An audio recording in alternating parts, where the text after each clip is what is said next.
mix. ọjọ́ àbíní kì í ṣèjọ́ eré rárá wàláì tàláhì lẹ́sìn lẹ́wùwà ọjọ́ eré kọ́. nítorí wípé ọjọ́ ìbí ọjọ́ ọpẹ́ ni fún ìṣẹ̀mí. kéwù tó rẹ̀ lọ́jọ́ àbíní tí ó pa ní ló mú ìdùnnú ṣubú pẹ́ láyọ̀ ní ẹni. Ọlárẹ̀wájú Idris tó sọ ọjọ́ ìbí kọ́lọ́hún má jẹ́ kọ́dún yìí ó pin fún bàbá láyé o. ọmọ òrukàn Fatima tẹmọ níyànà ó ti wá dájí tọ́nà wo níyàn ni. ẹ̀là òkúta ti wá rò tẹ́lẹ̀ pé kò dá tó padà dígbìlẹ̀ wúlò nísẹ̀yìn. ọ̀rọ̀mọdìyẹ ti wá fojú fo pé kò lè kọ́ tó wá dàkúkọ èyí tó ń jì ní níyàfẹ́mọ́jú. èmi Adéọlá ò ní bá wọn hèrà tí ò lọ́mọ ká ronú rere lọ sọ́nà tó jì lákòrí. láti rọgbọ́n mú pẹ̀lóye tó pọ̀ kó di ẹ̀kọ́ ló jẹ́ kí n mórin lọ́kùnkúndùn títí di òní ní Fátímọ̀ ọmọ òrukàn fi ń jọ̀gà. torẹ́yẹ tí ó dorí ẹ̀ kodò bí àdán yóò yọpọ́n pẹ̀lẹ́jẹ́ lẹ́nu kẹtẹ́ ti gbọ́. ṣùgbọ́n tòní ọjọ́ ìbí ni kò sáròyé lọ́dìlé Idris tó ní kákórí kọlùwà kọ́lọ́hún má jẹ́ kọjọ́ ìbí pín fún bàbá láyé o. ọjọ́ ìbí ọjọ́ ọpẹ́ ni fún ìṣẹ̀mí. kéwù tó rẹ̀ lọ́jọ́ àbíní tí ó pa ní ló mú ìdùnnú ṣubú pẹ́ láyọ̀ ní ẹni. Ọlárẹ̀wájú Idris tó sọ ọjọ́ ìbí kọ́lọ́hún má jẹ́ kọ́dún yìí ó pin fún bàbá láyé o. ká tó lóyún ká tó lè bímọ fún ẹ̀dá. ìnira ńlá pẹ̀lú owó tó pọ̀ lọ́rọ̀ mọ́. wàhálà oyún pọ̀ ó sì tún ga pẹ̀lá láyé. lórí oṣù mẹ́sàn-án oyún tẹ̀rí yẹn kó tó lè pé ẹnu aláboyún lọ̀rọ̀ tí lè dùn kó ṣèrò tán. má rìn lọ́rùn sáfọ́kàn jọ òru jẹ́ kílẹ̀ ó mọ́. ó yá lásìbítù àti ilé alágbo tún lò yìí ká tó wá sọjọ́ ìkúnlẹ̀ àyájọ́ èní tí ìyá oyún kò ní lè mara lélẹ̀ mọ́. tí wọ́n á máa ní màmá ẹ̀ tún gbìn kó lè wá ká lè rómi ká lè ràgbé ní pẹ̀lẹ́ tọ́lọ́hún bá ní ká bímọ rómi ràgbé tán. ọjọ́ yẹn yóò wà lákọsílẹ̀ fọjọ́ ìbí bíi ti Idris tápẹ́jọ́ wá ṣe ní èní kọ́lọ́hún má jẹ́ kọ́dún yìí ó pin fún bàbá láyé o. ọjọ́ ìbí ọjọ́ ọpẹ́ ni fún ìṣẹ̀mí. kéwù tó rẹ̀ lọ́jọ́ àbíní tí ó pa ní ló mú ìdùnnú ṣubú pẹ́ láyọ̀ ní ẹni. Ọlárẹ̀wájú Idris tó sọ ọjọ́ ìbí kọ́lọ́hún má jẹ́ kọ́dún yìí ó pin fún bàbá láyé o. ṣẹ̀wárí pọ́jọ́ ìbí ọpẹ́ ni fún ìṣẹ̀mí. bí àpèjúwe ọjọ́ ìbí ẹ̀dá màre káfíwájá tó fẹ́ lọ bẹ̀kù ní bùbá tó bá lọ tó bọ̀ ṣe ló yẹ ká kí kú ewu.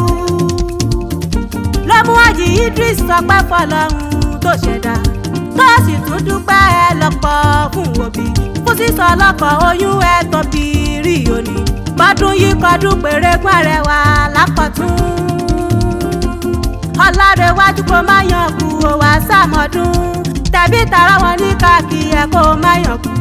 gbogbo ọ̀rẹ́ sọ pápí bẹ̀tẹ̀ kó pẹ́ láyé ní social media wọn post photo Ọlárẹ̀wájú pé má ní happy return fún ẹ níṣẹ́mi. Ọlárẹ̀wájú Hájì Idris ọlọ́jọ́ ìbí Ọlárẹ̀wájú director forestry yóò dògbò kọ́lọ́hún má jẹ́ kọ́dún yìí yóò pin fún bàbá láyé o. ọjọ́ ìbí ọjọ́ ọpẹ́ ni fún ìṣẹ̀mí. kéwù tó rẹ̀ lọ́jọ́ àbíní tí ó pa ní ló mú ìdùnnú ṣubú pẹ́ láyọ̀ ní ẹni. Ọlárẹ̀wájú Idris tó sọ ọjọ́ ìbí kọ́lọ́hún má jẹ́ kọ́dún yìí ó pin fún bàbá láyé o. Aláàjì Idris àmì àdúrà fún tòní gúnugún kíkún léwé wá àdògbò àkàlà màgbòkò nísàlà ìpẹ́ ẹgbẹ̀rún. ọkọ̀ mọ́kànlélẹ̀ bàbá ìbejì ẹ̀dúnjọbí bàbá Muhammed bàbá Mahmood oníyànkú ọmọ Dáúdù nísàlẹ̀ ọjà láfọ̀já.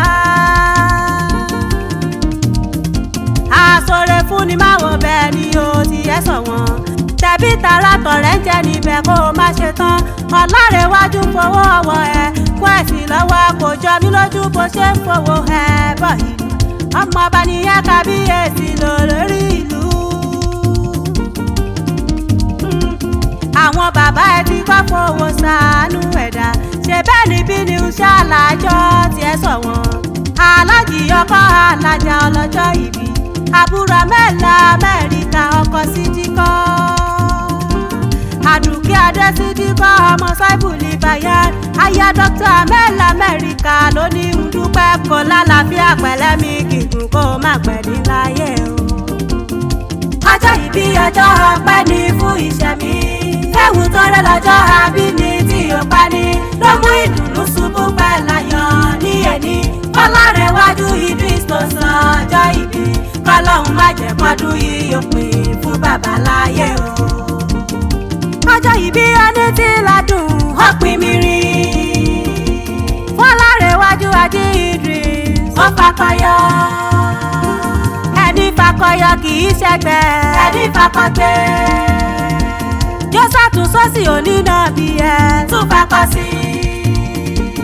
Idris owó pẹ̀lẹ́ mi gígùn ló ṣe tọpinpin. Ṣọlọ́run tó dá kò wá mọ̀ túmọ̀ tó fi dání. Ọlọ́mọdé ni ọjọ́ wo nà bí òun sọ kiri. Ìtàn nìyẹn jòkó ti sórí ọmọ ti jẹ lọ. Ọlọ́jọ́ ìbí Ají Idris Ọlárẹ̀wájú. Gbogbo ọdún tó bá ti ń bọ̀ wá sọdún mọ́dún. Sápọ́nrú ẹ̀pẹ̀rẹ̀kún rẹwà ọdún yọ tuntun. Long life and prosperity wà á sọdún mọ́dún. Long life and prosperity kò pẹ́ láyé. Long life and prosperity wà á sọdún mọ́dún. Long life and prosperity kò pẹ́ láyé.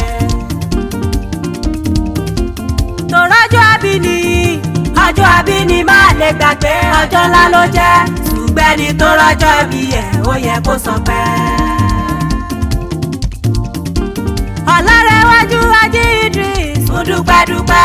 Fún tẹ̀bí tọrọtọrọ ẹ̀ wípé ẹ ṣe láyọ̀ tẹ́ fi lè yí sílẹ̀ lẹ́tún má balẹ̀.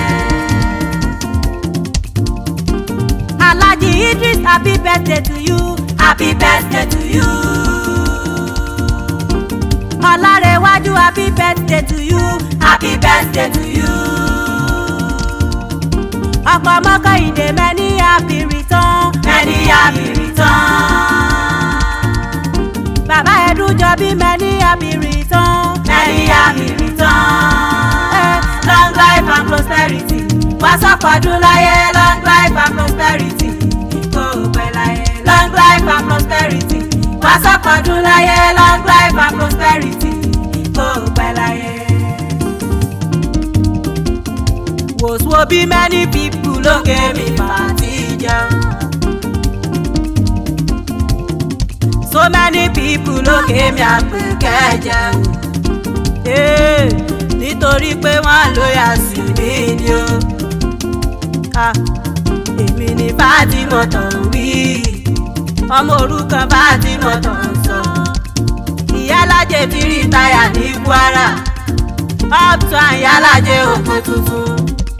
Ọmọ Ayára National Mission. Ansar Islam Society of Naija. Ọmọ Jímọ̀ Bello ní Ìgbẹ́tì Ọlọ́yẹ. Ọmọ Èrè Àsálátù bàbá Àdìyà. Ọmọ Orígádé bàbá Wàjú. Ọmọ ọ̀gá ńlá Pasuma ìjọba. Wòsùwò bí many people ló ń ké mi fàtí